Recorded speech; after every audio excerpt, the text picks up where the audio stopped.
মনে করি আমাদের এই জোয়ারের মাধ্যমে আমরা এই বাংলাদেশকে একটি ইনসাফপূর্ণ সন্ত্রাস নির্মূল করে সম্পূর্ণরূপে চাঁদাবাজ মুক্ত দুর্নীতি মুক্ত ইনসাফের একটি বাংলাদেশ উপহার দেব ইনশাআল্লাহ।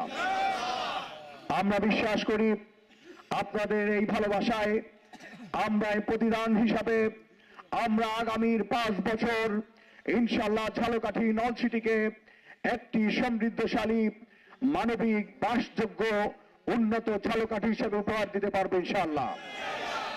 আর এই পর্যায়ে যাওয়ার জন্য আমাদের হাতে সময় আছে মাত্র 20 দিন। এই 20 দিনে আপনাদের প্রচেষ্টায় নির্ভর করবে 12 তারিখের নির্বাচনের সফলতা।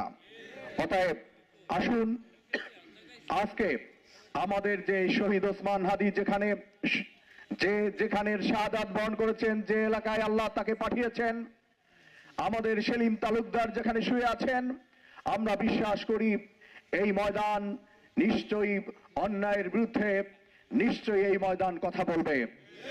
আমরা সকল দল যেহেতু ঐক্যবদ্ধ হয়েছি, এই ঐক্যবদ্ধ বাংলাদেশের প্রেক্ষিতে জনগণের যে বাঁধ ভাঙা স্রোত নির্ভর করেছে নেমে এসেছে, এই স্রোত ইনশাআল্লাহ আগামী 12 তারিখের বিজয়ের সূচনা করবে ইনশাআল্লাহ। এবং যার লক্ষণ ইতিপূর্বে 5টি বিশ্ববিদ্যালয়ে আমরা দেখেছি, 5টি বিশ্ববিদ্যালয় নিরঙ্কুশ বিজয়, এবং যে 2টি বিশ্ববিদ্যালয়ে নির্বাচনের আগেই আমাদের নিশ্চিত বিজয়কে লক্ষ্য করে যে বন্ধ করে দেওয়া হয়েছে, সেটি আমাদের আরো নিরঙ্কুশ বিজয়। অতএব আমরা বিশ্বাস করি যে দেশের ছাত্র এবং যুব সমাজ ন্যায় এবং ইনসাফের পক্ষে নেমে এসেছে, সেই দেশের জনগণ আবাল বৃদ্ধ বনিতা মেহনতি মানুষ সকলেই এই ন্যায়ের পথে বাঁধ ভাঙা জোয়ারের মতো নেমে আসবে ইনশাআল্লাহ।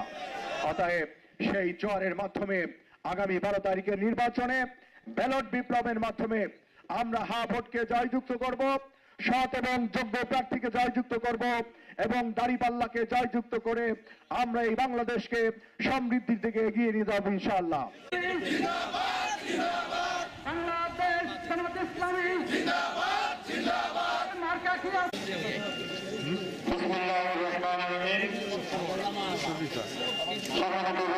আজকে আমরা তাদের বিরুদ্ধে ঐক্যবদ্ধ হয়েছি, 10 দলীয় জোট। আমাদের উদ্দেশ্য সামনে আসুক।